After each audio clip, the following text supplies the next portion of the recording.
नमस्कार, मैं डॉक्टर हिमांशु पराशर। आज इस वीडियो में आपको बताऊंगा कि पैरालिसिस पेशेंट को कौन सी शोल्डर की एक्सरसाइज करनी चाहिए और इसके क्या फ़ायदे हैं।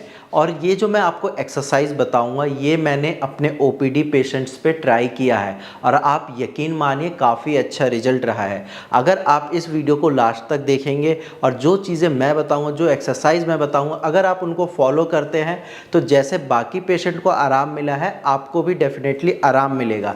तो चलिए वीडियो को स्टार्ट करते हैं। सबसे पहले आपको ये पता होना चाहिए कि पैरालिसिस है क्या। तो पैरालिसिस में आप इतना समझिए कि आपका ब्रेन सही से सिग्नल नहीं देता या ब्रेन डैमेज हो जाता है, उस वजह से पेशेंट को पैरालिसिस की दिक्कत होती है। अब ब्रेन डैमेज होता क्यों है और ब्रेन के अंदर ऐसे क्या चेंजेस आते हैं जिसकी वजह से पैरालिसिस की दिक्कत होती है। तो ब्रेन डैमेज होने के बहुत सारे रीज़न्स हो सकते हैं। इसमें से सबसे मेन रीज़न जो है आपका हाई ब्लड प्रेशर है। अगर आपका भी ब्लड प्रेशर 140 या उससे ऊपर रहता है और ये काफ़ी लंबे टाइम तक है तो आपको भी चांसेस है कि पैरालिसिस की दिक्कत हो सकती है। अब हाई ब्लड प्रेशर क्या होता है कि जो आपके वेसल्स होते हैं उस पर ज़्यादा प्रेशर अप्लाई होता है क्योंकि ब्लड काफ़ी तेज़ी से फ्लो हो रहा है। अब उस वजह से क्या होता है कि प्रेशर अप्लाई होने की वजह से वेसल्स कई बार रप्चर कर जाते हैं और फिर आपका ब्रेन स्ट्रोक या फिर ब्रेन हैमरेज की दिक्कत होती है और इस वजह से पैरालिसिस की प्रॉब्लम होती है। अब मान लीजिए कि अगर आपका राइट साइड का ब्रेन डैमेज है तो डेफिनेटली आपको लेफ़्ट साइड की पैरालिसिस की प्रॉब्लम होगी। अब मान लीजिए कि आपका लेफ़्ट साइड का ब्रेन काम नहीं कर रहा, वहाँ पे आपको हैमरेज हो गया या ब्रेन सही से फंक्शनिंग नहीं कर रहा, तो आपकी बॉडी में जो राइट साइड का बॉडी है वहाँ पे आपको पैरालिसिस की प्रॉब्लम होगी। यहीं अगर आपके राइट साइड ब्रेन में दिक्कत है तो लेफ़्ट साइड की पैरालिसिस होगी। ये आप अपनी रिपोर्ट में भी चेक कर सकते हैं। रिपोर्ट में लिखा होता है कि राइट ब्रेन डैमेज या राइट साइड हैमरेज, कुछ भी आप देखिए, अगर राइट लिखा है तो आप वहीं समझ जाइए कि लेफ़्ट साइड की पैरालिसिस की प्रॉब्लम होगी। ये तो बात हो गई कि ब्रेन डैमेज क्यों होता है और क्या रीज़न्स होते हैं और कैसे पता कर सकते हैं कि किस साइड की पैरालिसिस की दिक्कत हो सकती है। अब हम बात करते हैं कि एक्सरसाइज से क्या फ़ायदा होता है और क्यों करनी चाहिए एक्सरसाइज पैरालिसिस पेशेंट को। अक्सर आप में से जिनको पैरालिसिस की दिक्कत है आपने एक चीज़ नोट किया होगा कि आपको डे टू डे के जो छोटे मोटे काम होते हैं उसके लिए भी आपको अपने फैमिली मेम्बर पे या अपने रिलेटिव्स पे डिपेंडेंट होना पड़ता है, क्योंकि आप जैसे चलना उठना बैठना इवन वॉशरूम तक भी नहीं जा सकते। किसी ना किसी की हेल्प चाहिए, कोई आपको पकड़ के ले जाएगा या फिर आप दीवार के सहारे खड़े होते होंगे और फिर धीरे धीरे चलते होंगे। इससे क्या होता है आप भी इरिटेट हो जाते हो और आपके साथ जो इंगेज हुआ है, जो पर्सन आपको लेके जा रहा है, उनको भी गुस्सा आता है, कई बार वो फ्रस्ट्रेट हो जाते हैं। तो इन्हीं चीज़ों को कम करने के लिए, आपको सेल्फ डिपेंडेंट बनाने के लिए मैं कुछ शोल्डर की एक्सरसाइज बता रहा हूँ। अगर आप इनको करोगे तो डेफिनेटली धीरे धीरे आपको भी काफ़ी ज़्यादा आराम मिलेगा। तो सबसे पहले मैं बता देता हूँ कि शोल्डर का काम क्या है और शोल्डर की एक्सरसाइज ज़रूरी क्यों है।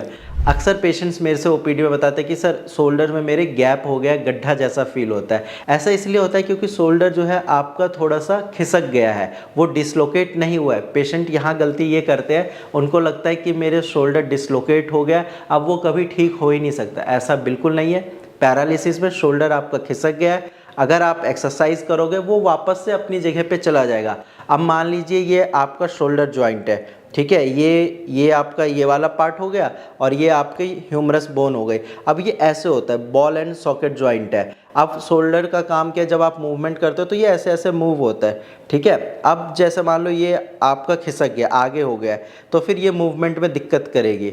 तो इसी चीज़ को हमें ठीक करना है ताकि ये वापस से यहाँ आ जाए और आपकी मूवमेंट ठीक हो जाए।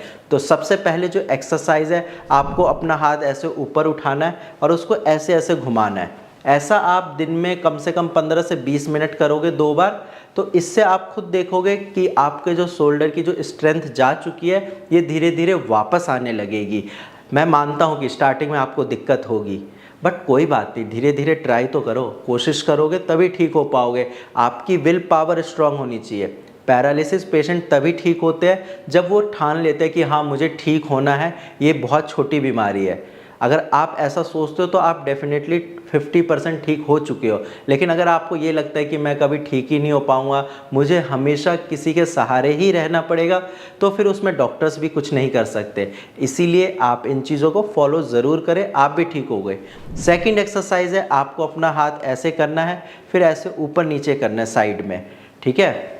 ये भी आप कम से कम 15-20 मिनट करो दिन में 2 बार, इससे भी आपको काफ़ी ज़्यादा आराम मिलेगा। नेक्स्ट एक्सरसाइज जो है ये है, आपको हाथ ऐसे करके ऐसे ऐसे करना है,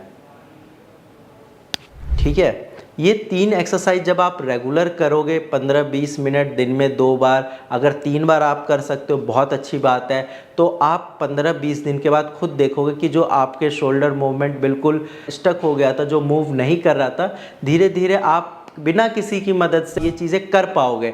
आपको भी अच्छा लगेगा, भी एक उम्मीद जगेगी कि हाँ सर मैं ठीक हो सकता हूँ। और ये एक्सरसाइज मैंने अपने पेशेंट पे ट्राई किया, उनका काफ़ी अच्छा रिजल्ट रहा है।